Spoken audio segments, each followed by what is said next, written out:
이번 시간은 이슬람교 내에서 수니파 그리고 시아파에 관한 이야기입니다. 중동에 관한 국제 뉴스를 접하다 보면은 수니파와 시아파의 갈등에 관한 이야기를 자주 접하죠. 그런데 수니파와 시아파는 어떤 차이가 있고 이 둘은 왜 갈라졌는지 많은 분들이 궁금해합니다. 저 역시 마찬가지였는데요. 단순하게 정리를 하면은 수니파는 무함마드의 언행을 잘 따르는 자를 후계자로 삼자라는 사람들의 무리이고, 시아파는 무함마드의 혈족을 계승자인 칼리프로 선정하자는 사람들의 무리입니다. 여러분 안녕하세요. 인생에 도움이 되는 공부 인도공입니다. 지금 현재 이슬람교에서 가장 많은 약 90%를 차지하는 사람들이 수니파죠. 시아파는 적게는 10%, 많게는 20% 정도 차지하는데, 지금의 이란 사람들 약 90%가 시아파입니다. 그러면 수니파와 시아파가 왜 갈라졌는지 한번 알아보겠습니다. 앞전 영상에서는 무함마드에 대해서 다루었는데요. 무함마드는 632년 세상을 떴지만은 후계자를 지명하지 않았습니다. 후계자를 지명하지 않다 보니 이슬람교 공동체 사회는 혼란에 빠지죠. 어떤 일이 있어도 무함마드와 의논을 했었는데, 무함마드가 세상을 뜨니까 누구와 의논을 해야 되는지에 대해서 고민이 빠집니다. 그러니까 계승자를 뽑아야 된다는 목소리가 나온 거죠. 아랍어로 계승자는 칼리프라고 합니다. 그래서 이슬람교 공동체 내에서 연장자들이 모여서 의논을 해서 결국 칼리프를 누구를 선정하느냐, 바로 아부바크르라는 사람인데, 아부바크르는 무함마드의 친구이면서도 장인이었습니다. 아부바크르의 딸 아이샤가 무함마드의 세 번째 부인이었죠. 아부바크르는 622년 무함마드가 메카에서 메디나로 근거지를 이전했을 때 유일하게 그를 따랐던 친구입니다. 그만큼 무슬림들은 아부바크르가 무함마드의 계시를 가장 많이 옆에서 접했고 정말 무슬림다운 행동을 했다라고 생각을 했죠. 그런데 반대 목소리가 나옵니다. 그들은 누구를 칼리프로 삼자고 얘기하느냐? 바로 알리입니다. 알리가 무함마드의 사촌 동생이면서도 딸과 결혼한 사위인데, 이 알리가 남자로서는 첫 번째 무슬림이었죠. 첫 번째 무슬림은 무함마드의 아내인 카디자였습니다. 그런데 남자로서는 첫 번째 무슬림인데, 그래서 무함마드의 사촌 동생인 알리를 칼리프로 삼아야 한다는 사람들이 나옵니다. 그래서 갈등이 시작이 된 거죠. 사람들은 수니파와 시아파의 분리를 632년부터라고 이야기하고 있지만은, 정확하게 수니파와 시아파로 갈라진 것은 750년부터였습니다. 1300년이 됐냐 1400년이 됐냐, 이거는 보는 시각에 따라 다르지만 어찌되었든 수니파와 시아파를 구분하려면은 무함마드의 언행을 잘 지켰냐 아니면은 무함마드의 혈족이냐에 따라서 구분을 지으면 됩니다. 자, 그러면은 좀 더 세부적으로 이야기를 해보겠습니다. 첫 번째 칼리프 아부바크르는 632년 무함마드가 세상을 뜨자마자 칼리프로 선정이 되죠. 제1대 칼리프가 됩니다. 그런데 제1대 칼리프 아부바크르는 칼리프가 된 지 2년 만에 세상을 뜹니다. 아부바크르는 죽기 직전 우마르라는 사람을 후계자로 옹립하라고 유언을 남기고 세상을 뜨죠. 제2대 칼리프가 된 우마르. 그런데 우마르는 이슬람교의 바울로 통합니다. 그 이유는 무함마드가 이슬람교를 성립했을 때 다신교 사회였던 메카 사회에 분열을 조장한다고 해서 엄청 싫어했습니다. 그래서 이슬람교 운동을 적극적으로 막았던 사람이 바로 우마르죠. 그런데 우마르는 먼저 무슬림이 되었던 여동생에 의해서 무슬림이 됩니다.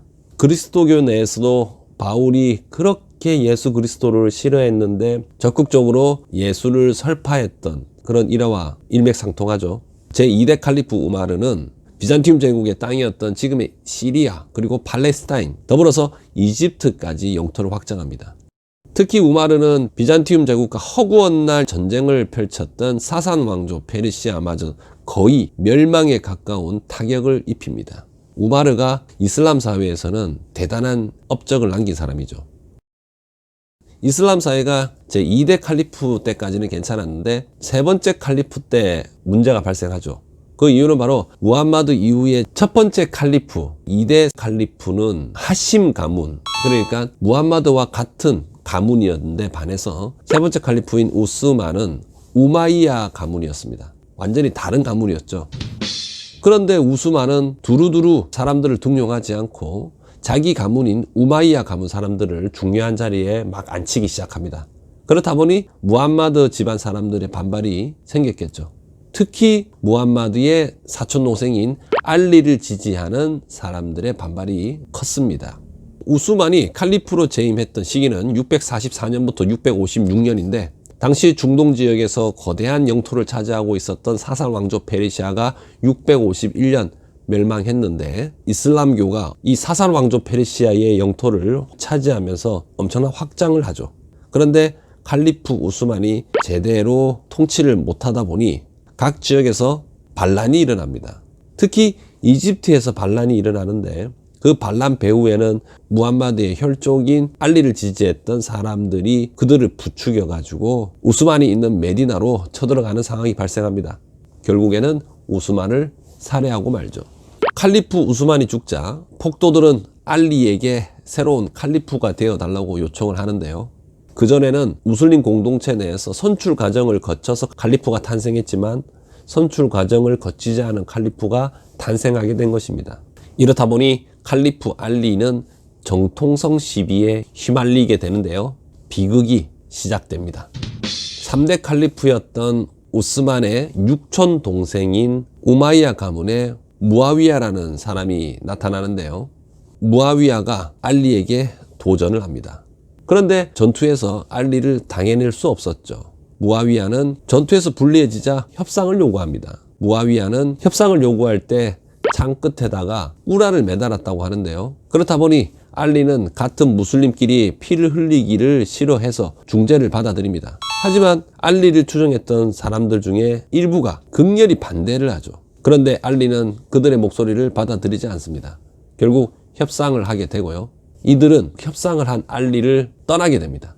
이 떠난 사람들을 아랍어로 카와리즈라고 부르는데요. 알리는 자기를 떠난 카와리즈를 응징합니다. 그렇다고 카와리즈가 가만히 있겠습니까?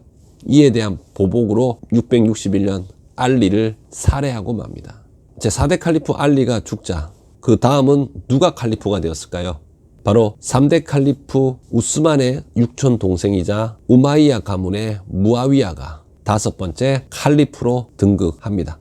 그런데 무아위야는 자기 다음의 칼리프를 아들에게 세습을 하는데요. 그래서 무슬림 사회에서는 제1대 칼리프인 아부바크르부터 제4대 칼리프인 알리까지를 정통 칼리프 시대라고 부릅니다. 정통 칼리프 시대는 아랍어로 라시둔이라고 합니다. 그런데 알리의 아들, 두 번째 아들인 후세인이 있었는데 후세인은 칼리프 세습이 잘못되었다고 해서 제5대 칼리프 무아위야에게 도전을 하는데 그의 추종자 72명과 함께 메디나를 쳐들어가는데 무아위야의 약 4만 명에 이르는 군인들에 의해서 처참한 죽음을 맞이합니다. 이렇게 되다 보니 알리를 지지했던 사람들이 들불처럼 일어나게 되죠. 알리를 지지했던 사람들은 제1대 아부바크르부터 제3대 우스만까지도 칼리프로 인정하지 않습니다. 오로지 무함마드의 혈족인 알리만이 칼리프의 자격이 있다고 인정합니다.